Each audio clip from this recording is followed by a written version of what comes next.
Got it. Perfect. Okay. Now it's live streaming and we are going to record it. All right. Hello, everyone, and welcome to a fabulous episode of Life with Akia Live. And my guest tonight is the awesome Eunice Bass. I met Eunice a few years ago with a mutual friend, Pam Wesley, at her healing clinic. And Eunice is just a walking miracle. Eunice has the ability to heal herself from conditions that we're told is incurable in our society. You know, the medicine will say, you have this condition, you know, get your affairs in order, or, you know, you have to just live with this the rest of your life. And Eunice has been the person that has just beaten all the odds. She is just amazing at her capacity to heal. So this evening, we're talking about the miracle of healing, and I'd like to introduce Miss Eunice Bass herself and have her just talk to you about what she's been through with her health and how she is able to just, you know, defy the odds, basically. So Eunice, first off, just listen, before we get into that part of it, you know, just tell us who you are. I know you're a mom, I know that much, but just tell us a little bit about yourself first. Yes, I'm a mom, and I've been married to my husband for 46 years, 47 years. Wow.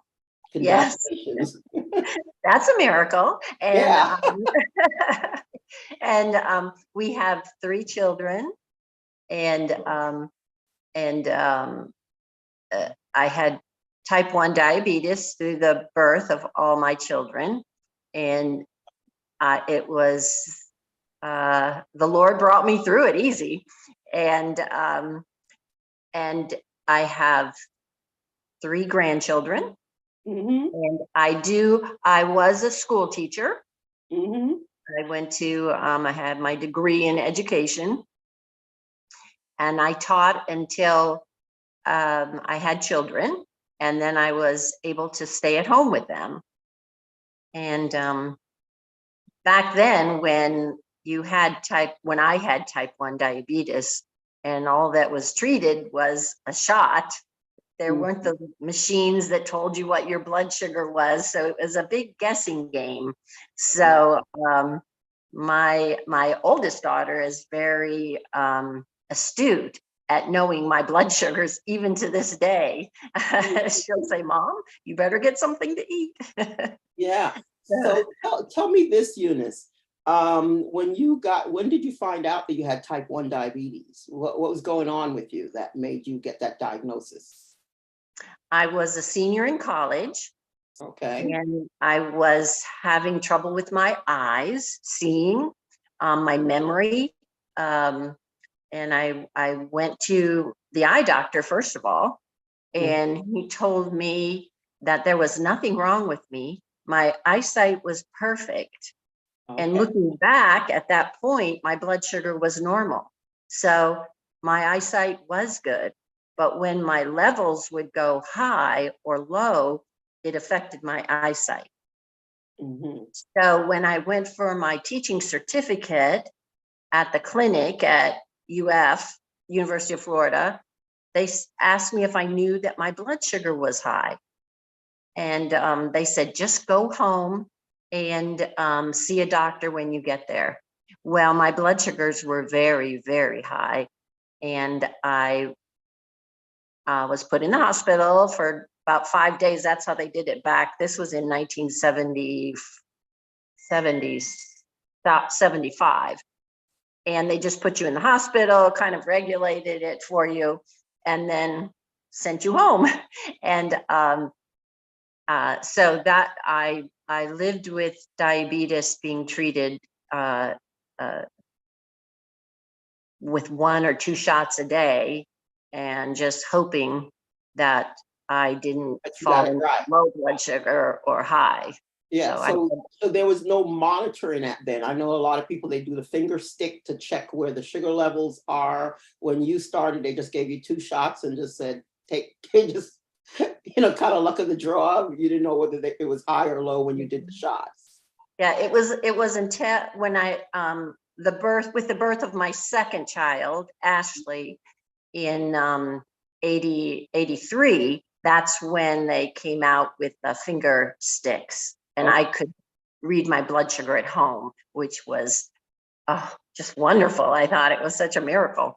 Mhm. And then later, I then started using a pump.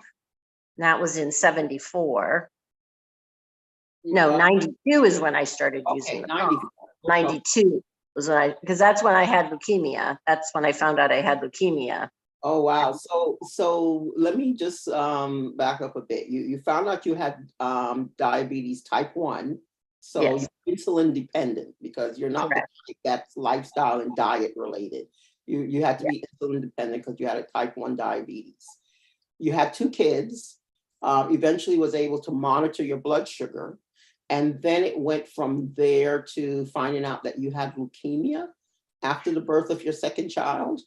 No, this is my third child, The actually. third- Okay. Yeah, he was born in 86, and in 92, I found out I had leukemia. And with the treatment of my leukemia, which my husband and I just knew that I was going to be fine. Mhm. And it was, the doctor wasn't happy with the treatment at the MD Anderson clinic, the hospital at that point. And so he wanted me to do a experimental treatment from Mhm. California, Okay. which we thought that was the best. Mhm. And interestingly enough, he had told me it was from the bark of a tree, and it was going to be very expensive because we were going to fly out there and out to California, and it was experimental. Well, he's told us go home for Christmas and come back, and we'll go from there. Okay. Well, when I got back, the drug had been put on the drug orphan plan by the government, and it was sent to my doctor free of charge. Oh, wow. That's a miracle. You And are awesome at creating these. they put the way they administered it to me, it was through the use of a pump, Mhm. which my endocrinologist was trying to get me to use a pump, but I said there was no way I was going to wear that, a Mhm. pump around on my body. Well, I used the pump for the leukemia treatment, and it was so easy.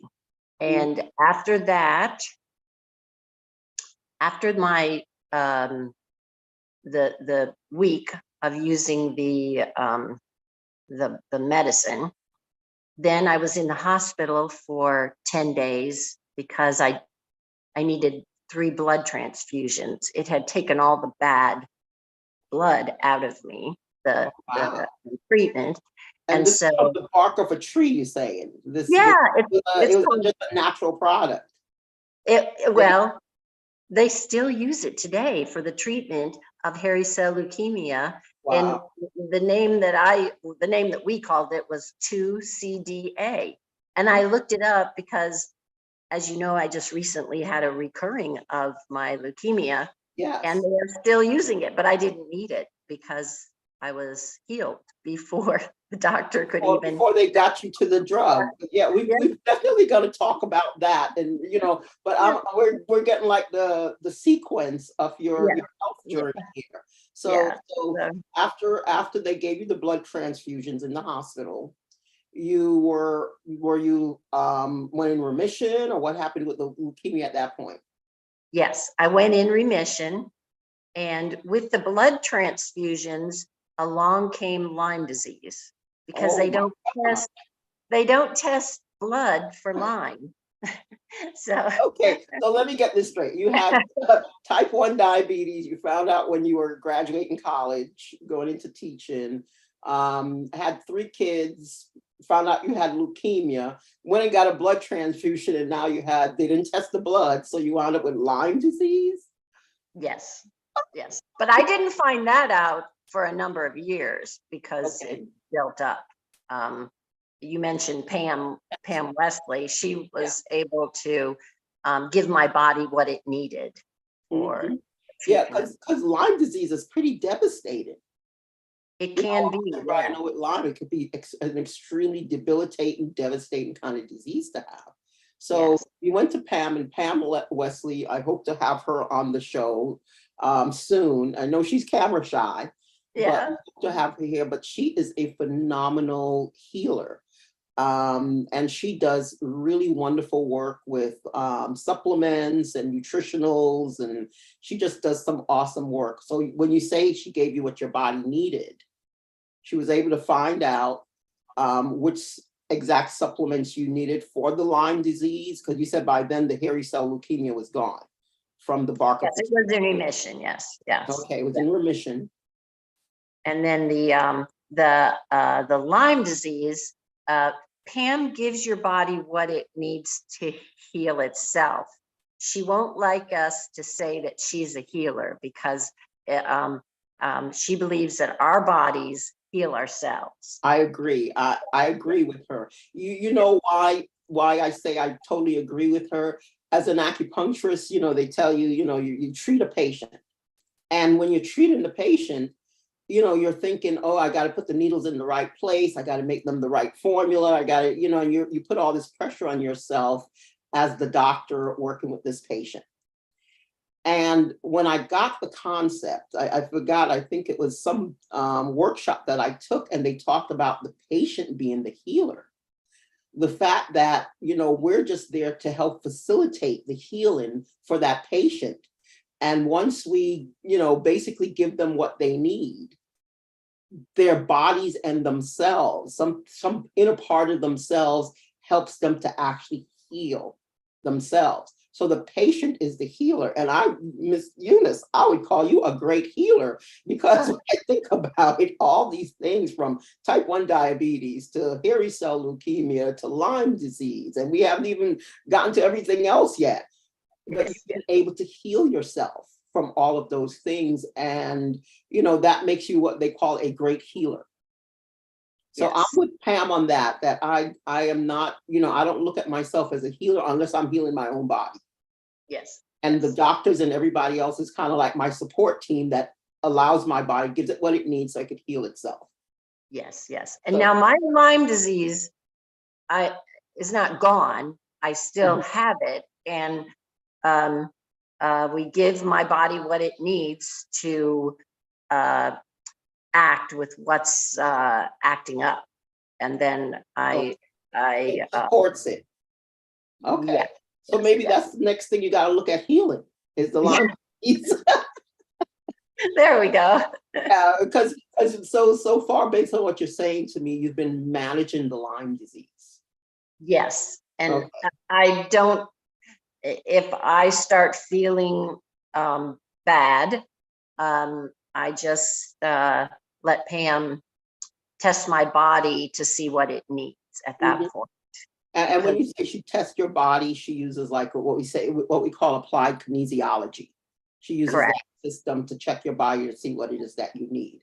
And your yes, body responds very well. And she gets very clear answers when she does applied kinesiology. It's a whole science. yes, So when she checks your body, lets her know these are the particular nutrients and supplements that you need, and it helps manage the Lyme symptoms. correct, Okay. correct, All correct. right. And that's also with the hairy cell, because they say that the hairy cell, the cancer, is always in you, but just minimal amount floating around in your body. Mhm. And mine did not reappear for 30 years. And then the way I saw the hairy cell first start appearing was my son was in kindergarten, and he Mm. would just take my arm and grab my arm, and I would have bruises from each of his fingers. Oh, And wow. so I knew something was wrong. Mm, And from that, we did do the testing at that point, and found out that I did have hairy cell. okay. And that's when you first found out about the hairy cell. Yes. And Okay. then this time I was getting bruised, not quite as not as badly as I had the first time, but my husband recognized the symptoms of Mhm. the bruising, and I wasn't feeling well, and Pam was giving me things for my body to heal itself. And that's when actually my husband said, this sounds like hairy cell. And so we went further then, and did finally get a diagnosis. Yes. Okay. And this was just how long ago was this new diagnosis of hairy cell? Like you said, you're in remission Like, for 30 years. like 3 months ago. 3 months ago. And I was listening to you because you had your miracles presentation. Yeah, I was actually doing a master class called Creation for Manifesting Miracles. So I remember sending out an invitation to a lot of people I know, you included. I sent out, a massive amount of invitations to ask people, hey, you'd like a miracle in your life. This is what we're doing. And you came on, and I remember you were very shy about it. You're like, okay, I don't know if this is appropriate, but My husband had just said he thought it was hairy cell, and I didn't, but you were doing uh, um, the seminar, and I didn't want to miss the healing. I didn't want to miss. So that's why I said to you, I do have hairy cell again. And that's how it began then. And you said, you saw my healing. I don't think it was when I said it, the it first one. wasn't that time. No. Yeah, It, it was, I think, maybe the third or fourth session, because Mhm. I remember starting that like around the first Sunday in March, and you were there. And then it was like towards the end of March, beginning of April. Yes. I remember you sending me a text from your doctor. But I Yes. do remember there was one session, I'd have to go back and look at the tapes, but I remember there was one session where, I just call them, because this is what they call themselves, the progenitors of creation. They came and they kept referring to you as the woman called Eunice. Yes. Yes. And they kept saying, the woman called Eunice and healing. And they kept talking about healing and the woman called Eunice. And I Yes. thought it was just funny the way, they didn't say Eunice. They kept saying, the woman called Eunice. Yeah. Yeah. I Yeah. thought it was really cute the way they kept referring to you that way, like a title. And then, and it was funny when I went back to my doctor then, this was my second visit with the doctor, and he said, what have you done? Because my blood work, everything had improved to normal. And he said, Wow. what have you done? He said he didn't think it could happen that whatever I did could happen in 2 weeks, because he hadn't given me anything at that point. And Mike was with me sitting in the office, and he said, did you see a healer? And I looked at Mike and I said, yes, we saw a healer. You're looking at her in the mirror, because you are the healer, but it was just that you were ready. So this is one of the reasons why I wanted to have this conversation with you, because I've spoken to other medical colleagues of mine, oncologists, radiologists, and so forth. And when I told them, what you said, that the doctor said, there is no hairy cell in your blood. It's gone. Yes. And I spoke with them and they said, no, that's unheard of, because you'll always have a trace of it in your blood. They could always check your blood and they'll always see the hairy cells will always be there. So the fact that within 2 weeks you went, and 2 weeks later you go back to the doctor and there's no more hairy cells, I think Yes. that's the definition of a miracle, and Yes. healing at that, you know. Yes. And Yes. my thing was, okay, what did you actually do? I mean, like your thought process, what were you going through? Because the reason why I'm asking you, let me just back up a second. I remember some years ago, I was reading a book by Dr. Andrew Well. Oh, He's with yes. the Center for Integrative Medicine in Arizona.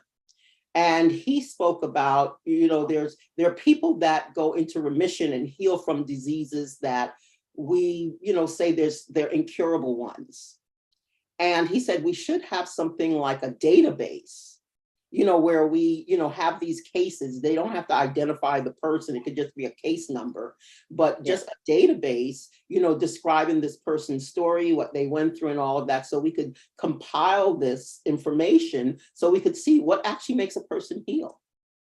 And Yes. you have done that because you've not only done it with the hairy cell leukemia, you also did it with ALS, Yes. which is unheard of.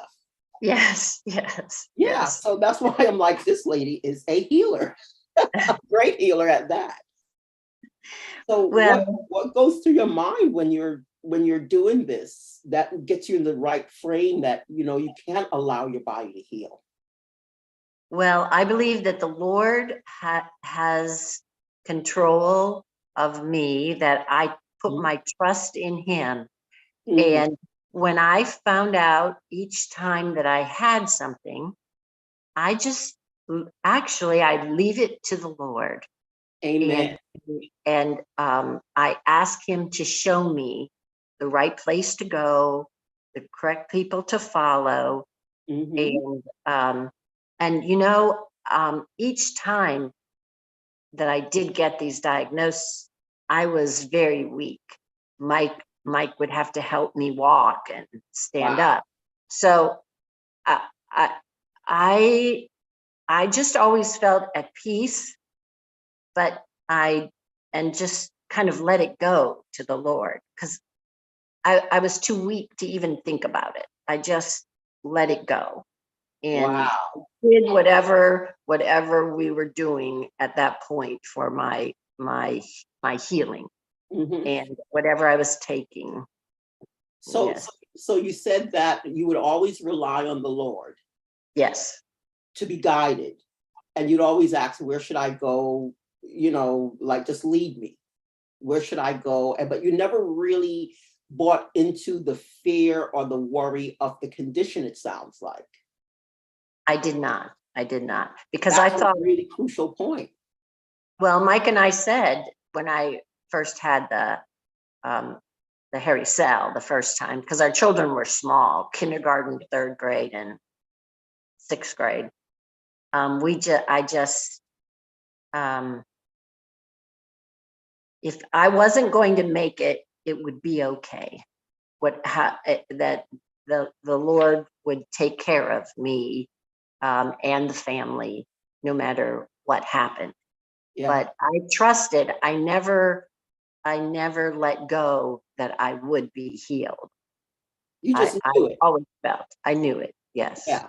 You just Yeah. had this trust and this knowing that I'm going to be healed from this, and I'm going to trust God to just guide me to where I need to go and to the Yes. people that I need to meet to help me heal. And I asked him to close the doors if I shouldn't go that way. Hmm. Like even speaking tonight, I said, Yeah. just please close the door if I'm not supposed to speak.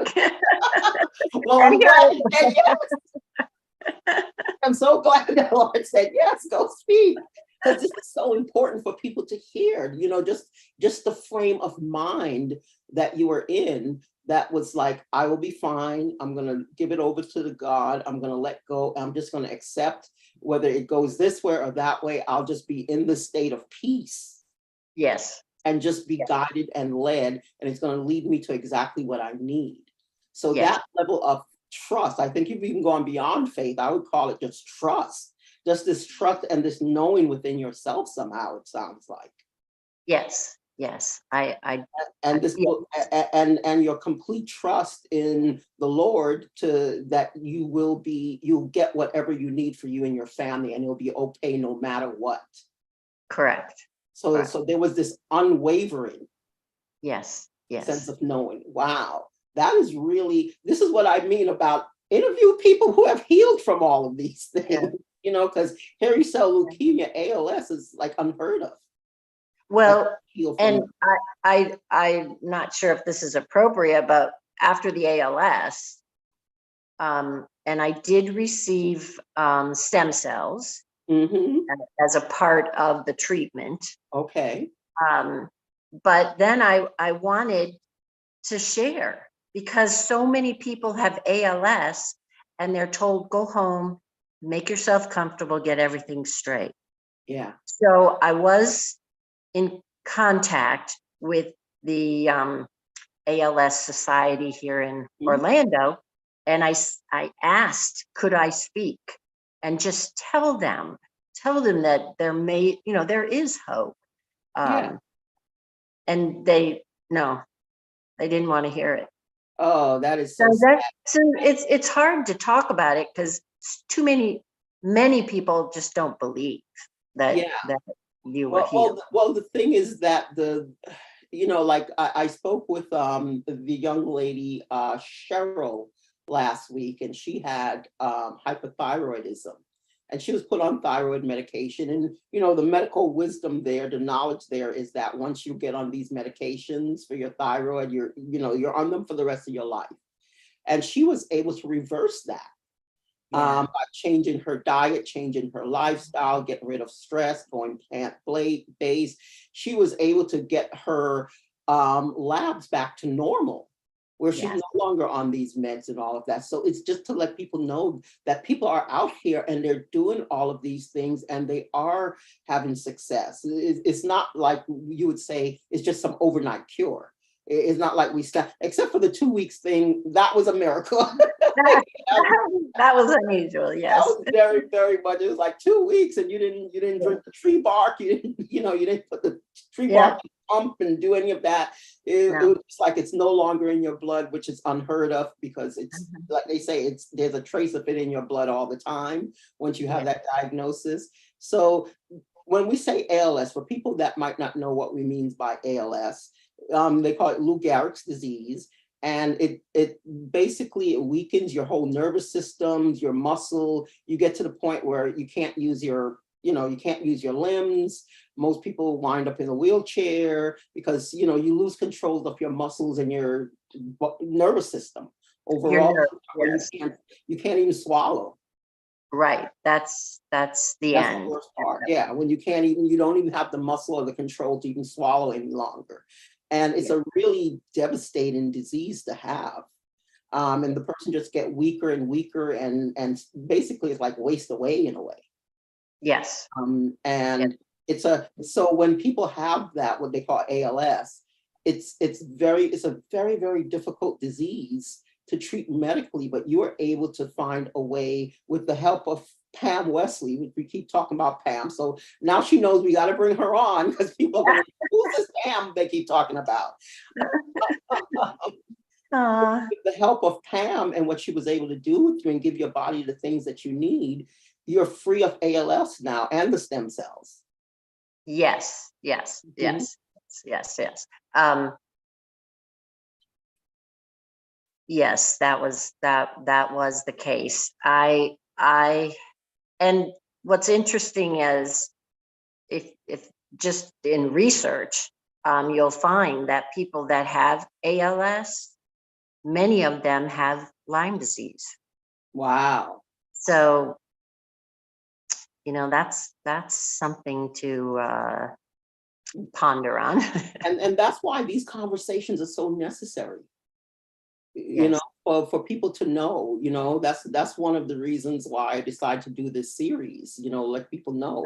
I always tell people, I said, I know some of the most coolest, extraordinary people who are just doing extraordinary thing, but they themselves might not think of themselves as being extraordinary. Yes. But Yes. what you've been able to do with your life is extraordinary. Well, thank you. And I have to tell you that I watched my mother die of ALS. Oh, That was before I knew anything about the natural healing, but I wanted to know why our bodies were attacked. Like, why was my body attacked with the leukemia? from the very beginning. Um, and that's when I kind of got into eating healthy and found Pam. Mhm, And that's part of finding what your body needs, mhm, because you can't take uh, supplements or nutrients if you're eating poorly, if you're putting toxins in your body. mhm. So it's a So that was another thing, you cleaned up your, whole picture. so the another thing you did, you cleaned up your diet. You had this remarkable trust in God is going to work it out and you'll be fine. You never wavered off of that point. You just knew that it's going to Yeah, work out, I'll be fine. And then the next thing you really worked on cleaning up your diet, making sure, as well as, getting the help you need as far as nourishing your body the way it needs to be nourished. correct, correct. So those are the things. So those are two things. If we have to say, okay, what did she do that, changed some things? That was two things that you did. Yes, yes, yes. I Mhm, took things and I needed, we found a lot of toxins in my body mhm, with the ALS. I right. grew up across the street from a country club when Oh, I yeah. moved there, and we drank from a well, and Mhm. country club fertilized the greens That and everything. grass so green. Yeah, they have to put a lot of stuff on it. Yeah. Yeah. So I drank all that water. Mm, And so members of my family all have um, unusual, unusual cancers and things. so now, So are they able to heal like you, or they haven't done the things you've done, like just have this unwavering faith and you're changing up your lifestyle and your diet and all of those things? Have they been able to, get the same kind of results you have, or they haven't changed anything? well, it was early. My dad died of a brain tumor within 6 months in Oh, 92. When I got my leukemia, he got the brain tumor, oh, and they told him 6 months, and he died almost to the day, 6 months after he was diagnosed. And my other sister had thyroid cancer, and my mom breast cancer and the ALS. And then but my two older siblings, when we moved to the house on the golf course, they went away to college, so ah, they don't they have. weren't exposed. Yeah, They yeah, weren't they exposed to the toxins. correct, correct. Wow. Yeah, yeah, yeah. Yeah, So I see why your daughter was so adamant about making sure where she lived, there was no exposure to anything. yes, my daughter just moved, and Yeah, because I um, remember there was one nearby, she was talking about some radon, exposure to radon in that area. And she was really adamant about making sure she bought a house that was, within a zone that was free of all of that. yes, yes, yes. We're very. She and I are both very sensitive to things in the air, like the big power lines. I mean, Mhm. I can feel them. I go under them. I can feel them. Wow. Yeah, I can. So that might be another marker that you have, because I'm looking at it. Sorry that I'm interviewing you, but I'm looking at it from the mind of a medical researcher myself, because I love doing research. So even the fact that you're very sensitive to the atmosphere around you, and what I find with the people, a lot of healers, especially a lot of healers that I myself may have trained, they are extremely sensitive people. They're very, very empathic, Mm, sense and feel energy around them yes, very quickly and very easily. Just like you said, you could feel the electromagnetic field around your body being disrupted by the power lines. yes, I can. Yeah. So it's a certain level of self-awareness that you have, that when something's off with your body, you're able to fix it, as well as um, know that something's off and I need to change something. So you're Yeah. sensitive to picking that up, because I find a lot of people have like a density about them. Hmm. when it comes to things like that. Like they don't have that sensitivity, so they feel dense, so they can't tell that anything is off or wrong. So Yes. the fact that you're that sensitive could be another marker. Yes. Okay, Yes. so we've gotten to 4 markers so far. We're trying to It figure out was how to interesting. allow someone to heal. It was interesting when I found out I had hairy cell leukemia the first time. The doctor was kind of a renegade. He was here in Orlando, and I just loved him.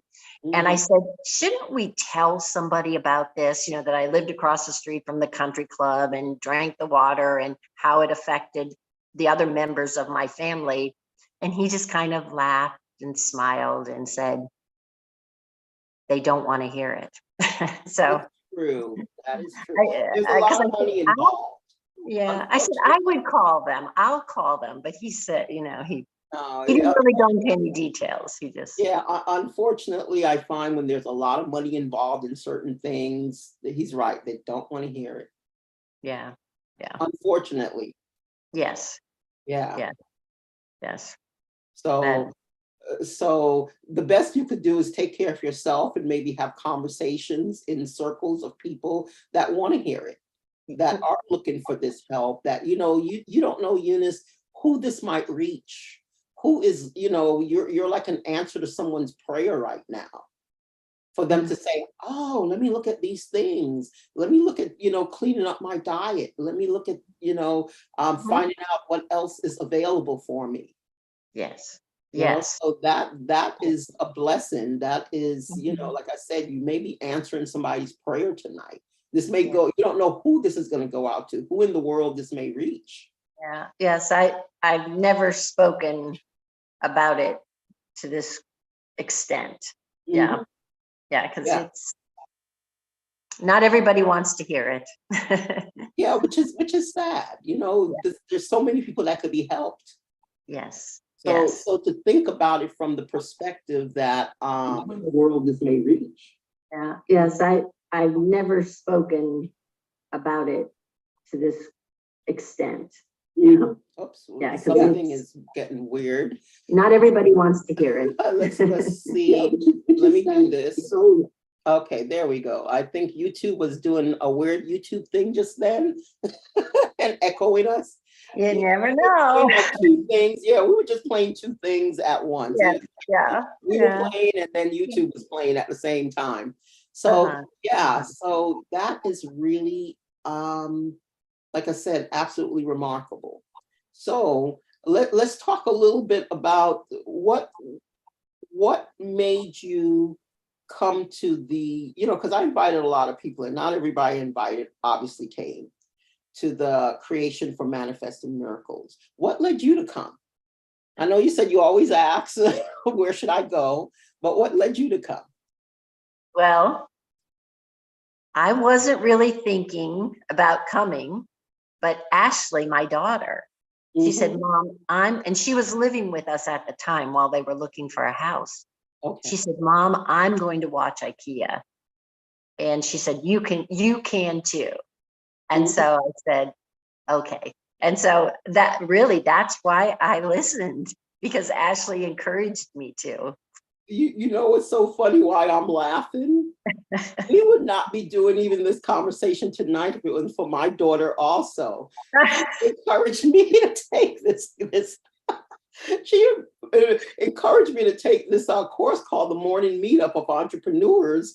And gentleman David Shands, he does this whole thing on, you should be doing a podcast. You should be interviewing people. I said, I don't want to do a podcast. Here I Yeah, am doing a podcast. Like 6 episodes in, I'm doing a podcast, yeah. which was not my intention, but I wasn't even planning on attending or looking at anything to do with it. She's the one that encouraged me, just like Ashley encouraged you. That's why I'm laughing. And they say from the mouth of our babes, huh? Yes, a different generation, I got. Exactly. You're like, Yeah, yeah, mom, you should take this. yeah, because it's kind of scary. It is. It is. I'm like Zoom calls and webinars and Yeah. no, I'm Well, not doing. you are doing such a great job, IKEA. I think bringing just the knowledge to people that things do exist. Miracles do happen. Yeah. And there were accounts of many miracles on your the seminar that you did. Is, Mm-hmm. is that the right word? Yes. Seminar, tomato, Yeah. tomato. Yeah. We know what you're talking about. Yes, yes. And because it happened to me, I believe it. And maybe that helps me believe more and can be more empathetic with people that do have problems, and I'll know the right people to share. I always ask the Lord to bring me the people that He wants me to share with. Good, good. Yeah, And because that's what Pam prays too. Pam prays that the Lord will yeah, bring her the people. Yeah. yeah, she is a remarkable woman. I like I said, we her Yeah. ears must be burning right now with how many times we mentioned her. So we got to bring her on. Yes. You got to meet Pam. I've been begging her for years. Like, Pam, you're incredible. You need to get people. More people need to know about you and what you've been able to do for people. But yeah, so were you expecting anything when you came other than Ashley dragged you on? Dragged you on to the webinar? Well, not really, because I didn't realize I had hairy cell the very At that first time? one, at the Okay. first one. And then when you opened up the next one that I listened to, I said to you, my hairy cell has come back. I feel like I just blurted it out. And Mhm. yes, I didn't know how valuable it was going to be to listening to you and Okay. your account of the healing. That's what was so impressive, I think, when you saw the angels around me. Yeah, you had a lot of angels around you. I Because remember I've that. always heard about my guardian angel, but when you said that, I could just feel them. I could Mhm. feel it all around me. It was truly a remarkable time. Yeah. Yeah, and it was like the woman called Eunice. She has these healing angels. She's going to heal, and they kept talking about you in reference to healing. Yeah. And then I get this text message from you about a couple of weeks later that my doctor says I don't have hairy cell, and I'm just thinking, oh, her cancer is in remission. And then when I called you, she said, no, Akia, it's not remission. You don't understand. I don't have it at all. Yeah. Whoa, that's a miracle. Because people go into remission, but when Uh-huh. you said it's not there at all, that was like, now that's a miracle. Well, and you said things happen fast. Yes. You have said that things will happen fast. And Yeah. I just listened. I had no idea. I had no reference to Yeah. know what Because it because meant. because let me let the some of the listeners know, when I do this work called creation, that I was divinely inspired to do this work. And I am a bit of a hard head. I'm going to negotiate. I don't care if it's God, Jesus, whoever. I'm going to negotiate terms. And I said, okay, if I'm going to do this work, I said it sounds good and all, but not so fast. If I'm going to do this work, it needs to have no side effects, because being in medicine, we're always worried about the side effects. So I said no side effects. It needs to be effective.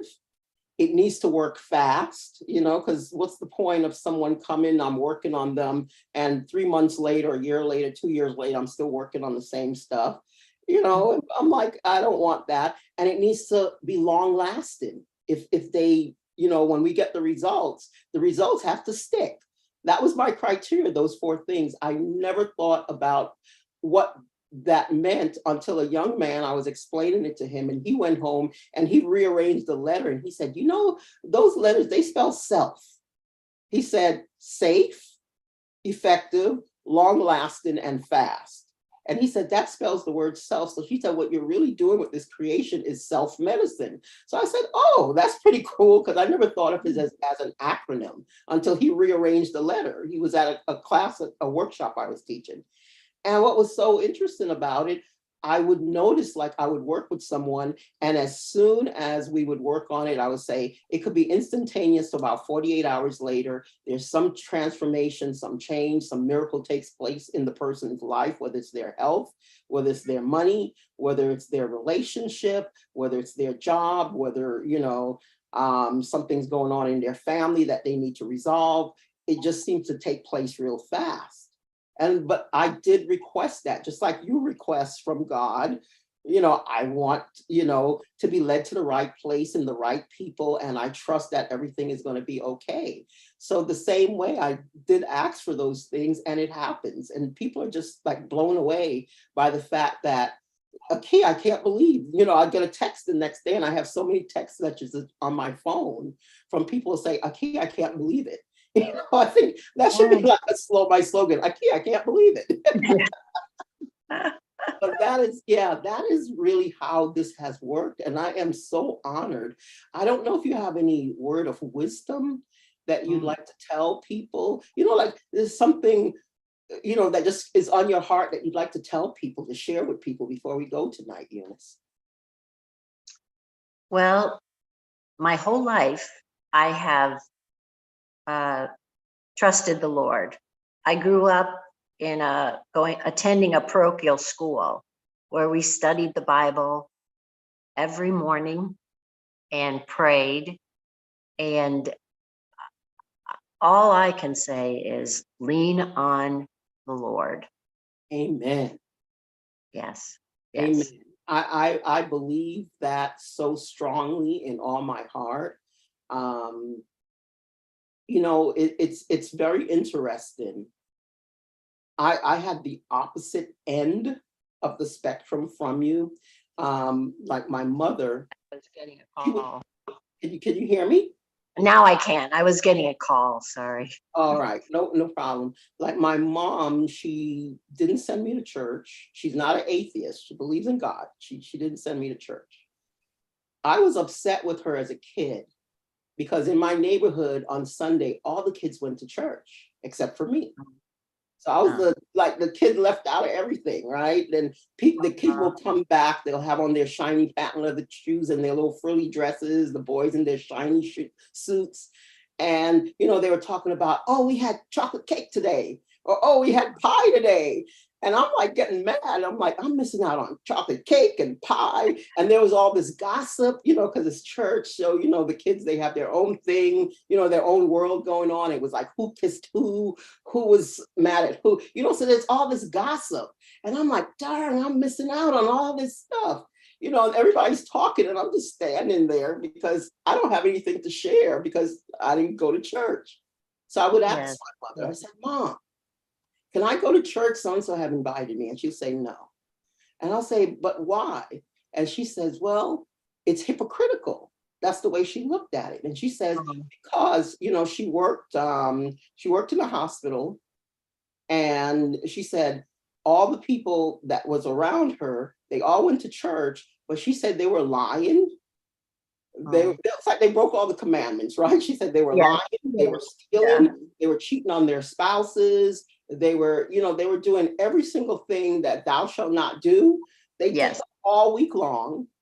And then they'd go to church on Sunday and then repeat it again and do the same thing again the next week. And, my mother is this type of person that it's about her word. If you give her your word and she gives you her word, if she gives you her word, she's keeping it. If she has to walk through miles of snow to come and bring you something, and she said she was going to get it to you at a certain time, she will do it. It doesn't matter what it takes. She has that level of integrity. So she felt, because she had this very high standard of integrity, she said, there's no way I am going to sit and praise God with a bunch of people that are doing all this stuff around her. So she just didn't send me to church.